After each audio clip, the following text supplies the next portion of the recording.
শুরু করছি ক্লাস 6-এর কোষে দেখি 5.2 এর বীজগাণিতিক চলরাশির ধারণা, পঞ্চম অধ্যায়, পেজ নাম্বার 72, 4-এর আয় কী আছে। এগুলো হচ্ছে কি যে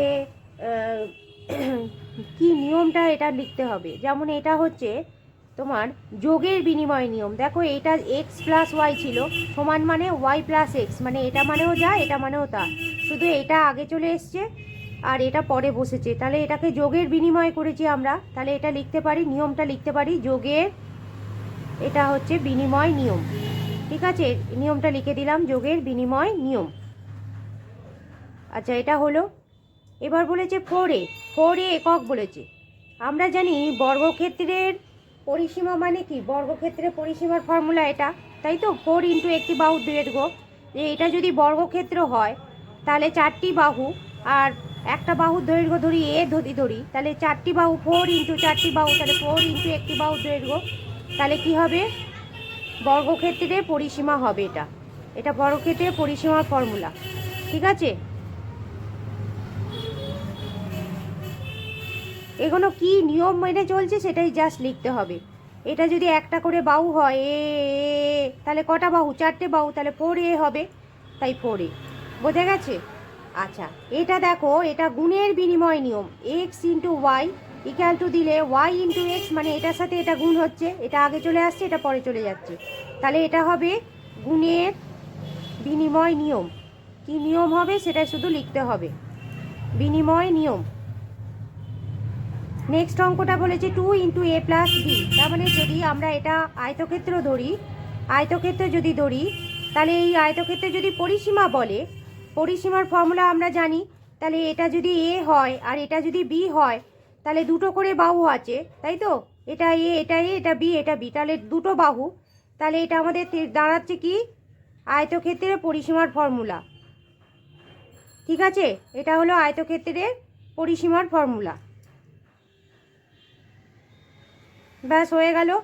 এবার এটা দেখো, এটা কি বলেছে, P into M plus N, এটা আছে। তাহলে আমরা এটাকে এইভাবে গুণ করতে পারি, পি ইন্টু এম, আবার পি এর সাথে এন গুণ হবে, মানে এটা মানে এই পুরোটার সাথে এটা গুণ হচ্ছে, পিটা একবার এর সাথে এটা গুণ হচ্ছে, একবার এটার সাথে ওটা, তাহলে আমরা বলতে পারি গুণের বিচ্ছেদ নিয়ম। ঠিক আছে, গুণের বিচ্ছেদ নিয়ম। ঠিক আছে, এটা হয়ে গেল বিচ্ছেদ নিয়ম, মানে গুণের বিচ্ছেদ নিয়ম, বা এটা বিচ্ছেদ নিয়ম লিখলেও হবে, বিচ্ছেদ নিয়ম।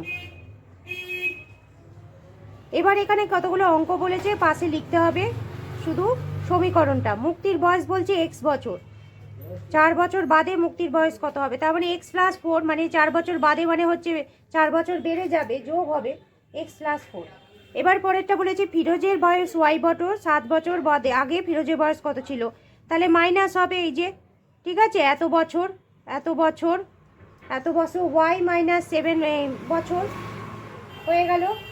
এবার বলছে ডেভিডের উচ্চতা আমিনুরের থেকে 3 সেমি কম, আমিনুরের উচ্চতা এক্স সেমি হলে ডেভিডের উচ্চতা কত। তাহলে ডেভিডের উচ্চতা আমরা কার উচ্চতা বলে দিয়েছে, আমিনুরের উচ্চতা, তাই তো। আমিনুরের এক্স, আমিনুরের উচ্চতা এক্স, তার ডেভিডের উচ্চতা তাহলে কত হবে, এক্স প্লাস 3 হবে, এই এক্স। হ্যাঁ, ডেভিডের উচ্চতা বলছে আমিনুরের থেকে এত কিমি কম বলেছে, তাহলে এটা হবে কম যেহেতু বলেছে, তাহলে এক্স হচ্ছে আমিনুরের উচ্চতা, তাই তো।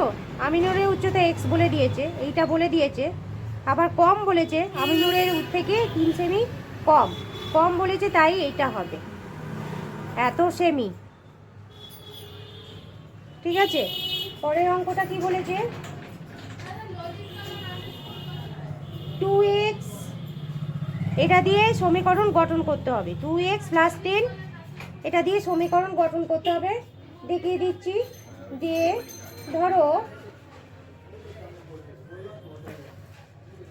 রাজা এক্স টাকা দিল, রাজা এক্স টাকা দিল, আমি একটা মন থেকে সমীকরণ দিচ্ছি। হ্যাঁ, এক্স টাকা দিল, তারপরে হচ্ছে সমীর, সমীর রাজার দ্বিগুণ অপেক্ষায়, সমীর রাজার দ্বিগুণ অপেক্ষায় দ্বিগুণ অপেক্ষা 10 টাকা বেশি দিল, 10 টাকা বেশি দিল। তাহলে সমীকরণটা এই দাঁড়াচ্ছে, রাজা এক্স টাকা দিল মানে এক্স, আর দ্বিগুণ বলেছে তাই 2x হবে। তার অপেক্ষা মানে যোগ চিহ্ন, 10 টাকা বেশি দিল, তার মানে হচ্ছে বেশি মানে যোগ। বোঝা গেছে? এটা সমীকরণটা লিখে দিলাম। এবার পরেরটা, এটা দিয়ে আমার সমীকরণ গঠন করতে হবে 3x দিয়ে গঠন করতে হবে। লিখতে হবে বাগানে একটি বাগানে একটি গাঁদা ফুলের চারা গাছ আছে, তাই তো? বা এখানে কোনো নাম ধরেও লিখতে পারি, যিনি মুনের বাগানে একটি চারা গাছ আছে,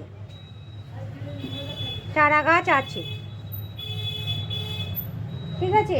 একটি চারা গাছ আছে।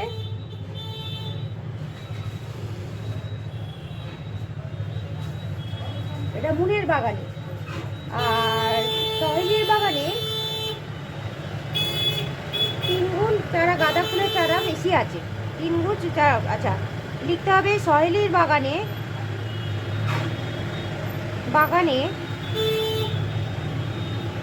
মুনের বাগানের থেকে মুনের বাগানের 3 গুণ বেশি, 3 গুণ চারা গাছ আছে, তাই তো? চারা গাছ আছে, তাহলে গুণ হবে। ঠিক আছে, হয়ে গেল।